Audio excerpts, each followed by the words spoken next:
Matapos ng gabi kinabukasan at maaliwalas na araw. Dito nga ay nagsabi itong babae kay Aidan na ang tig-aircon sa kwarto raw sa ikadalawang ay humiling na bumili ng sukle para sa pag-aayos ng kanyang balahibo sa panahon ng pagpapalit ng klima. At si Catherine rin raw sa kwarto 6 na ay nag-apply na bumili ng isang dagger na sinasabing ito ay para sa pagtataboy ng masasamang espiritu. Tugon naman rito ni Aidan sa kanya na tanggihan raw ito at sabihin sa kanya na huwag niyang gawing tanga ang mga bantay ng bilangguan. Sambit muli ng babae na si Faye ang succubus sa kwarto 13 ay nag-apply para sa inosenteng pagpapalaya. Na nagsasaad na ipapakita niya ang kanyang pasasalamat sa isang espesyal na paraan. Ayon rin naman kay Aidan at ipaalam rin raw sa kanya na ang pagsusumit ng mga katulad na kahilingan ay magreresulta sa solitary confinement. Samantala habang nagtataka itong mga tao dahil sa napakabilis raw itong tumakbo ng doktor. At ayon rin naman sa doktor na sinisigaw at nagmamadaling tumakbo may isa raw siyang dalang isang masamang balita. At sa pagpasok niya sa opisina ni Aidan ay agad-agad rin naman itong nagsisigaw na ito nga raw ay isang masamang balita. Ayon nga rin sa kanya na tila na natataranta nagising raw siya kaninang umaga at biglang naalala na kahapon ay kabilugan pala raw ng buwan. Sapagkat hindi raw sapat ang mga sedatives kailangan namin ng hindi bababa sa 10 beses ang dosis para sugpuin siya. At nadagdag niya ring sinabi ang kabilugan ng buwan ay naglalabas ng kanyang pagkauhaw sa dugo at baka maaaring nasa panganib na raw ang succubus ngayon. Kaya't hinihiling niya kay Aidan bilisan raw nitong pumunta at tingnan ito. At sa pagtayo rin naman ni Aidan ay sa isang bintana rin naman ay makikita nga rito ang paglabas ng mga bilanggo. At dito ay makikita nga rin rito itong succubus na buhat-buhat nitong babaeng wolf. Pahayag na naman ng succubus na tila wala ito sa kanyang sarili ay naitanong niya nga rin sa babaeng wolf na hoy ano ang pangalan mo, mahal kong kapatid. Huwag kang masyadong mailap. Tutal magka-roommate tayo, di ba? At dahil rin sa kaingayan ng succubus ay sinigawan naman sila ng guard na tumahimik raw ang mga ito. At nasabi rin ng guard na pumila raw ang mga ito ang bawat tao ay may 10 minuto para sa pagligo walang lalampas sa takdang oras. Subalit nang makita naman ito ng doktor ay lubos nga siya nitong nagulat sapagkat okay lang raw itong succubus at walang nangyayari sa kanya. Nasabi niya rin at mukhang maganda pa nga raw ang relasyon nila. At naging seryoso nga rin itong si Aidan at nasabi sa doktor na buong gabi raw siyang nagbabantay, at walang nangyari. Kaya naman ay paano niya ba ay detalye? Dagdag pa niya ang werewolf na ito ay tahimik at malinis, pati ang kama ay maayos na nakahanda. Hindi pa ako nakakita ng bilanggo na sobrang disiplinado. Ngunit nakasaad sa hatol na isa siyang baliw at uhaw sa dugo. Kaya't nabanggit rin naman ng doktor na maaari kayang. Subalit natigilan nga ito sa kanyang pagsasalita sapagkat nakikita nila na itong werewolf ay nakahinto na napapatingin sa isang statue. Kaya naman din ay napapasigaw na lang nga itong doktor sapagkat naalala niya na nasabi ang estatwa ni Bay. Oo, iyon nga. At dito ay nasabi niya rin na walang dahilan para hindi siya maging marahas, isa lang ang paliwanag. Isa siyang werewolf na umiinom ng dugo. Ayon rin naman kay Aidan werewolf na umiinom ng dugo. Hindi pa ako nakarinig tungkol sa isang subspecies ng mga werewolf. At nasabi niya rin hindi, dapat sabihin na sila ay isang uri ng werewolf na may espesyal na relasyon sa mga tao. At nagsaad rin naman itong babae na ayon nga sa kanya 100 taon na ang nakalipas. Ang mga tao at mga werewolf ay nakulong sa isang kastilyo ng mga demonyo sa loob ng ilang buwan at naubusan ng pagkain. Sa kabila ng pagiging magkaalyado ang gutom ay nagdulot ng paghihinalaan sa isa't isa. Natakot ang mga tao na kainin ng mga werewolf at nag-alala ang mga werewolf tungkol sa mga pananambang ng mga tao. Ang tensyonadong kapaligiran ay humantong sa posibilidad ng pag-usbong ng isang digmaang sibil anumang oras. Sa ganitong sitwasyon ang pinuno ng mga tao si Lord Bay ay pinatay ang kanyang sariling kabayong pandigma upang pakainin ang mga werewolf. Nag-alok pa siyang isakripisyo ang kanyang namatay na anak. Ang gawaing ito ay lubos na ikinagulat ng mga werewolf at nalutas ang panloob na krisis. Pagkatapos makalaya, ang grupong ito ng mga werewolf ay nakakuha ng titulong mga werewolf na umiinom ng dugo.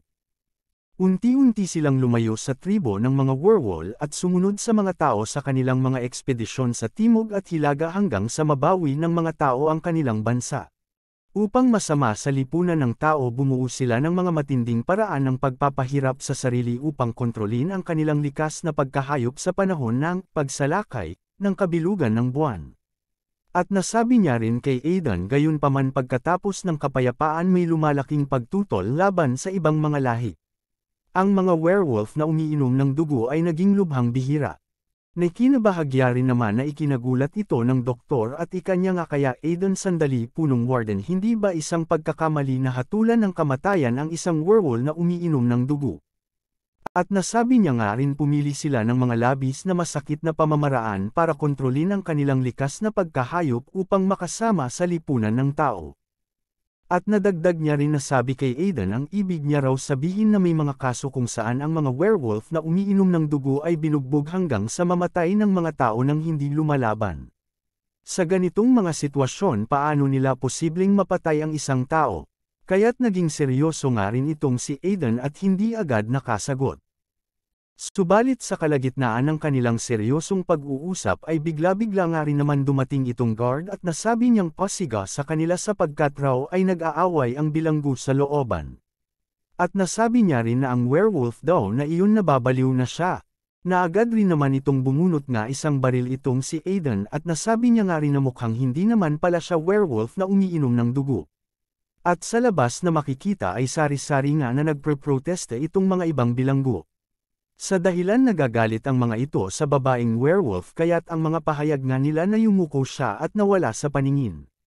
Bumalik sa mga selda, huwag sumali sa kaguluhan, may dugo sa buong sahig. At nadagdag rin nilang nasabi, talagang todo na siya, diba? Isang sandali ng hindi pagkakasundo ang humantong sa ganitong pambubugbog. Kakaiba, medyo malapit siya sa sukubong iyon kanina. Sa panlabas magkaibigan ngunit talagang tuso. Wika rin naman ng mga babaeng ito, naliligo akong mag-isa nang biglang mabaliw ang babaeng iyon. Dagdag pa nila na nagsusumbong na punong warden, pakiusap tiyakin ninyo ang hustisya para sa amin. At sa nakatutok rin na baril sa ulo ng werewolf ay sinabihan nga siya ni Aidan na magsalita ka at kung bakit rin raw ito basta-basta umaatake. Sabat nga rin ng babaeng ito at pasiga niyang sinabi kay Aidan na kung kailangan pa ba raw itanong. Dahil kapag nabaliw ang mga hindi tao, kaya nila ang kahit ano. Chief Warden, bitiin mo na siya. Pahayag nga muli ng babaeng ito na mas lalong pang sinusulsulan itong si Aidan, isa raw siyang uhaw sa dugong werewolf. Sino ang nakakaalam, balang araw baka makita niya kaming dagdag na pagkain kapag nagugutom siya nito, kaya't natatakot raw silang kung ano pang gagawin niya sa mga susunod. Kaya naman din nang marinig rin ng mga bilanggo ito ay nasaad rin naman nila na oo. Ang aming mahika ay natatakan at wala kaming laban sa isang nagwawalang werewolf. Malapit na akong palayain sa loob ng ilang araw, ayaw kong mamatay sa bilangguan ngayon. Kung ang punong warden ay hindi magbibigay ng paliwanag, kailangan naming kumilos sa aming sariling mga kamay. Dahil rin sa pagwawala ng mga bilanggo ay sinabihan rin naman sila ng guard na tumahimik. Raw ang mga ito dahil sa kung gusto ba ninyong mabugbog. Saad nga rin ng guard na isa na ikaw isang siga mula sa underworld, nagpapanggap na isang matuwid na tagapaghiganti. Habang nakatingin rin ito si Aidan ay wala na lang nga itong masabi sa kaguluhan na ay dudulot ng babaeng werewolf. At sa nakataas at nakatutok na baril sa babaeng werewolf ay ayon nga kay Aidan. Bilanggo 3,308. Hinihingi ng Rose Prison ang mahigpit na pagsunod sa mga kinakailangan sa pag-uugali ng bilanggo. Dagdag pa niya, ang sitwasyon dito ay isang maliit na sagabal lamang kumpara sa kalamidad na naghihintay sa mga mamamayan ng Silver City. Hihilingin ko na pabilisin ang iyong petsa ng pagbitay, mayroon ka pa bang idedagdag? Subalit mariin rin din naman siya, sinagot ng babaeng werewolf, kahit na ang maalamat na si Aidan Garrett ng Heresy Judicature Bureau ay ganito. Matagal ko nang pinag-isipan ang tanong na ito. At nadagdag niya ding nasabi, bakit hindi ko kailanman nagkaroon ng pagkakataong ipagtanggol ang aking sarili? Bakit iniisip ng lahat na isa akong mamamatay tao? Bakit ginagawa ang lahat ng mga pagpapalagay at kathalaban sa akin? Naiintindihan ko na ngayon gusto lang ninyong lahat na mamatay ako. Kaya naman ay sinabihan niya nga itong si Aiden muli dahil ganoon naman pala bakit pa mag-aaksaya ng oras sa pagpapaliwanag. Basta kalabitin mo na ang gatilyo. Na kinatuwa naman din ng mga ibang bilanggo sapagkat gusto rin nila mamatay itong babaeng werewolf. Kaya naman din ay nagsisigaw nga ang mga ito na patayin na raw ni Aiden ito. Subalit gayong paman din ay naalala niya rin naman ang sinabi ng captain dahil sa ngayon raw ang werewolf na ito ang pinakamagandang opsyon sa kanila. Sapagkat kung papatayin raw ito ni Aiden ay magiging panatag ang kanya nitong trabaho. Ngunit sa hindi inaasahan ay itinaas naman ni Aiden ang kanya nitong hawak na baril na tila ba nagpapahiwatig lang na hindi niya ito papatayin. Sa kabilang banda sa silda ay makikita nga itong babaeng na si Veronica na nagpapaliwanag sapagkat nang pumasok raw siya sa banyo, may nagaganap daw na pagtatalo. Ayon din sa kanya kinorner ng dalawang bilanggo ang succubus at tila binabantaan siya. Na sinagot din naman siya ni Aiden kaya't namagitan ka at binugbog sila. Subalit iginiin rin naman ulit ni Veronica sapagkat nakita niya raw na walang magawa ang succubus kaya siya ay nakialam. Kaya din naman ay sinabihan rin siya uli ni Aiden na iintindihan niya ito kapag nagising na ang succubus na si Faye, papakinggan ko ang kanyang testimonya at gagawin ang huling paghuhukom. Hayag nga uli naman ni Aiden kay Veronica hanggang sa oras na iyon pakiusap bumalik ka na sa iyong selda. Gayong paman ay nakiusap rin naman ito si Veronica kay Aiden at nasabi na sandali lang raw. At iginiit niya ding nasabi punong warden sigurado akong hindi mo ako tinawag para sa isang pribadong pag-uusap tungkol lamang sa bagay na ito. Dagdag pa niya pahayag na alam kong iba kahanda kang makinig sa aking paliwanag. Talaga namang hindi ako ang gumawa ng pagpatay ngunit ang lahat ng ebidensya at testimonya ay tumuturo sa akin. Sinagot rin naman siya nito ni Aiden na nirepaso niya raw na ang file ng kaso at kung mayroon kang anumang mga pagtutol maaari nating pag-usapan ng harapan. At nadagdag niya rin na sambit kay Veronica na ano ang ginagawa mo noong araw ng insidente. Paliwanag nga rin naman ni Veronica dahil sa noong araw daw na iyon. Inaaresto ko lamang ang isang bootlegger na nagbebenta ng pekeng alak. Pumunta ang kanyang asawa sa istasyon ng pulis upang magprotesta ngunit hindi ko siya gaanong pinansin. Nang gabing iyon natagpuan siyang patay na may tama ng baril sa kanyang sariling tavern. Kaya't pasigaw niya ngang ulit sinabi ang kanya nitong testimonya na hindi raw siya ang pumatay ng kahit sino at hindi siya man lang alam nga kung kailan namatay ang taong iyon. Ayon naman din kay Aiden ngunit ang iyong service weapon ay kulang ng isang bala sa panahon ng inspection.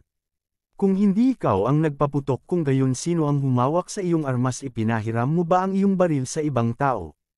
Subalit mariin din ulit sumagot itong si Veronica na walang humawak raw sa baril niya noon sapagkat ang mga tao sa Silver City ay ayaw lumapit sa kanya lalo na ang humiram ng baril niya nito.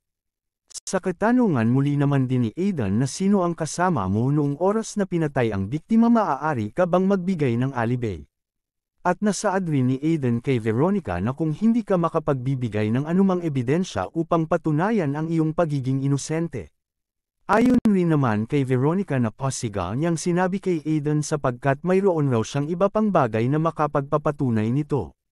At ito raw ay ang kanyang pagkatao. Paliwanag nga rin naman ni Veronica sapagkat nagsimula raw siyang bilang isang militia sa isang maliit na nayon at ginawa ang kanyang paraan upang maging isang Silver City Patrol Officer. At mayroon rin raw siyang magandang reputasyon sa mga taga-nayon. Pahayag na naman niya muli sapagkat raw ay naaresto niya ang dalawang pinuno ng kulto na nagsasakripisyo ng mga buhay na tao.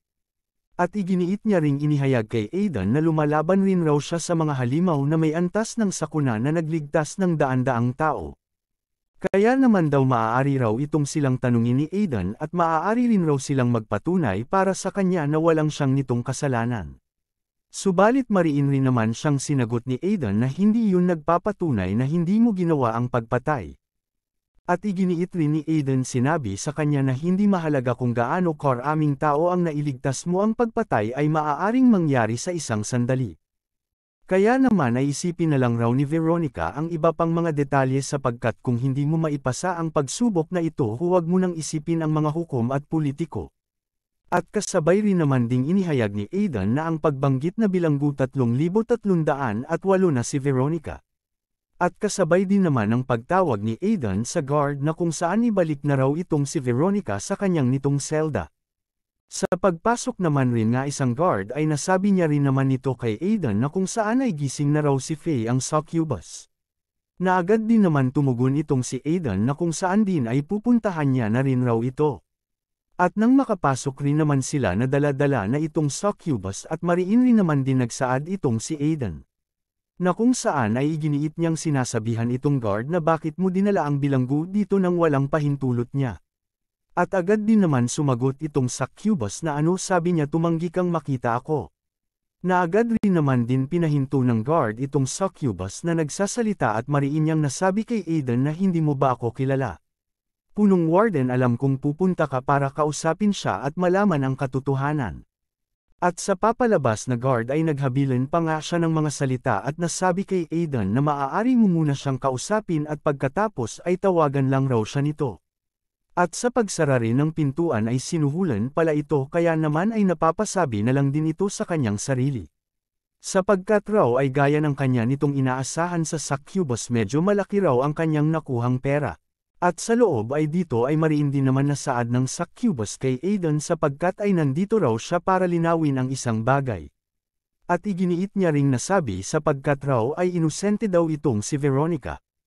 At naihambing niya ring sinabi dahil sa gaya raw ng alam nitong si Aidan na siya si Faye ay isang kilalang negosyante at isang babaeng may gawa sa Silver City. At dito ay iginiit niya nga ring inihayag kay Aidan sapagkat ang dalawang bagong bilanggo raw na iyon. At ayon din sa kanya sinubukan ng dalawang iyon na mangikil ng pera sa kanya sa banyo. At nasaad niya ring nasabi sapagkat akala niya na raw ay katapusan niya na. Gayong paman raw ay sa kabutihang palad naroon si Veronica. Kaya naman ay pinatumba ito ni Veronica at pinagsusuntok hanggang sa mamudmad ang mga ito sa lupa. Sa dahilan rin hindi na nakabangon ang dalawa pagkatapos noon. Subalit sinagot rin naman din siya nito ni Aidan at naitanong rin niya sa succubus na kung gayon bakit ka rin nahimite at nasa lupa. Ngunit mariin niya rin naman inihayag kay Aidan ang totoong pangyayari dahil sapagkat ayon nga sa kanya. Nang siya raw ay tumatakbo palabas hindi niya sinasadyang natapakan ang isang bar ng sabon at nadulas. At pagkatapos rin ng pangyayari iyon ay wala na siyang nitong maalala. At naging seryoso nga rin itong si Aidan at iginiit niya rin naman na sabi sa succubus kaya iyon pala ang nangyari. Dagdag nga rin naman ng succubus at pasiga na ihihayag niya sapagkat hindi lang raw iyon punong warden. At naniniwala rin raw siyang na-frame up itong si Veronica. At ayon nga rin sa kanya ay nasabi niya rin naman kay Aidan na sila raw na mga succubus ay may espesyal na kakayahan na silipin ang mga panaginip ng isang tao habang sila'y natutulog. Dagdag pa niya kagabi lang raw ay pumasok siya sa kanyang panaginip. At mariin niya ring nasabi kay Aidan na kung saan ay siya raw ay desperado at halos malapit ng bumigay ngunit walang nakinig sa kanyang pagkatao. At naniniwala rin raw talaga siyang na si Veronica ay malinaw na siya ay na-frame up.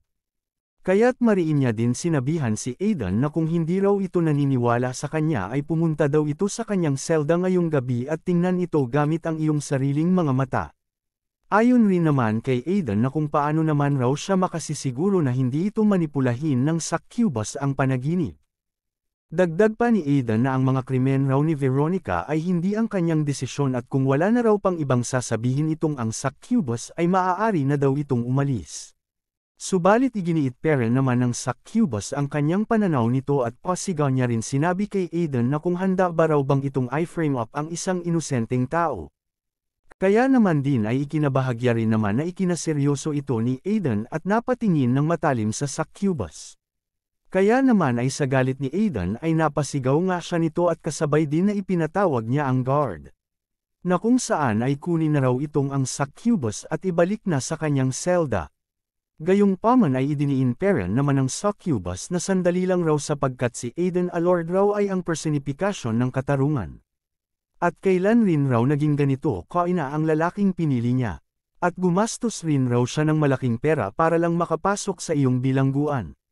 Kaya naman din ay sinasabihan rin naman siya ng guard na kung saan ay pinapalayo niya na itong succubus sapagkat raw ay tapos na ang oras nito. At sa pag-alis ng guard at succubus ay napapahawak rin naman ito sa kanyang ulo si Aiden na tila ba di niya alam na kung paniniwalaan niya ba ang mga nakukuha niyang mga sagot. Kinabukasan sa opisina ni Aiden at dito rin ay naitanong niya nga sa babae na si Flora na kung saan ano ba raw sa tingin nito. Ayon din naman kay Flora na naniniwala raw ang hukom na pinatay ng bilanggo na si Veronica ang may-ari ng tavern dahil sa galit. At iginiit niya ring nasabi kay Aiden na bagamat hinala man raw ngunit si Veronica ay isang opisyal ng pulisya. At posibleng napanatili niya ang instinct na gumamit ng baril kahit na sa isang galit na estado. Ayon rin naman kay Aiden ay nasaad din niya naman kay Flora sapagkat hindi raw magkapariho ang mga detalye ng ilang linya ngunit habang mas tinitingnan niya ang kasong ito mas nagiging kakaiba daw ito.